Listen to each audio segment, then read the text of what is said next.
Alright mga master, so welcome back ulit sa ating YouTube channel. Okay, so update tayo sa ating project. So day 1 kasa tayo ngayon dito ng electrical layout. So unang araw pa lang natin. Kailangan matapos natin to by tomorrow kasi linggo po yung target ng ating buhos. Ayan, so today, ang naikasa lang natin ngayon dito isa yung electrical natin sa ground floor. Yung para sa ilaw po, so inili-out lang muna natin.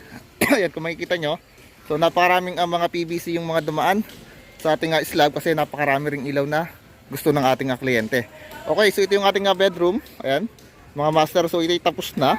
So ginawa ko rito, gumamit ako rito ng square box. Kasi napakaraming ano rito, PVC na dadaan po. Okay, so kanto-kanto kasi isa yung mga ilaw. Ayan. So papunta na tayo rito sa kitchen. Ayan, so may abang na, tapos na dito. Then yung control niya isa dito. So naka 3-way yan dun sa kabila. Then yung ating sa dining, so ito. Ayan, so may abang na rin tayo. So ito yung ating sa terrace na. Sa terrace na nga. Dahil sa CR natin, so hindi pa rin tapos. So yung ating living area, so kung makikita nyo, marami tayong abang dito. Kasi dito nakalocate sa taas yung ating CCTV sa master bedroom ni boss. Ayan. So ito yung sa CCTV natin mga master. So naikasta na natin. So ito yung kasi yung CCTV natin. Bawat corner ng ating bahay isa may CCTV. Harap dito, tsaka dito sa kabila. The same as dun sa kabila rin. So dito at dito rin. Okay.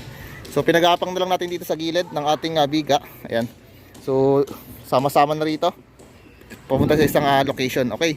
So then yung para po sa linya ng internet natin. So ito. Ayan. So ito yung linya natin. Tumbok na lang dun sa labas kasi nakakabit din dito sa mismong poste natin. Then dito.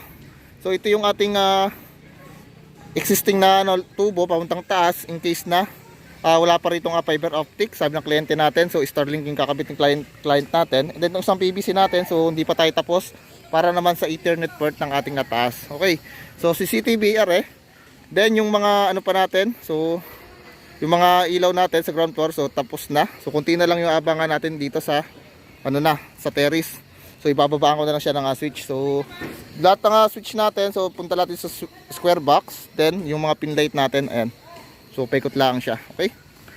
And then nasa nga pala, so lagyan na rin kayo ni boss ng plumbing yung ating para sa CR natin dito sa taas. So yung dito sa bathtub natin at saka yung para sa CR natin sa paliguan natin. Okay. So PPR yung ginamit natin dito. Ayan mga master. So PPR po yung ginamit. Then by tomorrow, so ang kulang na lang kasi rito is yung para sa na lang Ethernet port ng second floor at saka yung para sa convenience outlet. So marami-rami pa tayong ikakasa. So nagpabili pa ulit tayo ng bagong PVC kasi short tayo, naubos na. So ang dami kasi nating ikakasa rito based dun sa ating plano. Okay, so explain ko na lang sa inyo guys. Abangan nyo na lang yung separate video para dito sa paggagawa po natin. Okay, so yun lang po mga master.